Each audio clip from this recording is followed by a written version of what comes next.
Salut, c'est Matt pour Addicted. Je vais vous présenter la Burton Custom Flying V. La Custom, la board multifonction de chez Burton, le couteau suisse qui fait tout. Là, sur cette version, on est sur du Flying V, donc une version un petit peu plus All Mountain que sa grande sœur à cambre.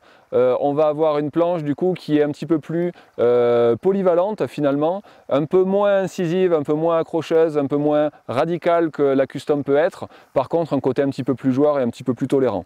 On retrouve un profil twin directionnel, donc des inserts légèrement décalés sur l'arrière, une spatule à l'avant un petit peu plus grande pour assurer une meilleure flottaison, et puis quelque chose qui pivote aussi un petit peu plus quand on se retrouve en poudreuse. C'est surtout au niveau du cambre qu'elle se démarque. Donc on est sur un cambre Flying V, un cambre inversé entre les pieds qui permet d'assurer du pivotement, d'avoir des spatules un petit peu plus flottantes aussi pour avoir un petit peu plus de tolérance quand on est sur des fautes de placement, mais justement on va éviter un petit peu les fautes de quart. En revanche, on va retrouver un cambre classique sous les pieds qui va permettre d'apporter de l'accroche et de récupérer un petit peu de stabilité, le côté incisif et le côté pop aussi.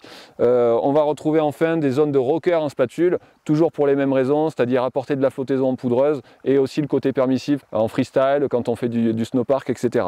On est sur une construction bien sérieuse, on a du carbone en renfort, du coup ça participe au côté un petit peu explosif de cette planche pour avoir plus de relance de courbe.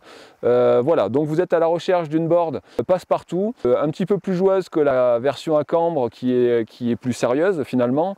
Il y aura un petit peu moins d'accroche, mais du coup c'est aussi juste une question d'attitude et de placement. On peut tout à fait carver avec un Flying V, ça fonctionne très bien. Par contre, on a quand même vachement plus de facilité à déjauger en poudreuse. Il y a du nerf, il y a du rebond, il y a une prise en main qui est évidente, mais avec cet effet un petit peu compact propre à la Custom Flying V.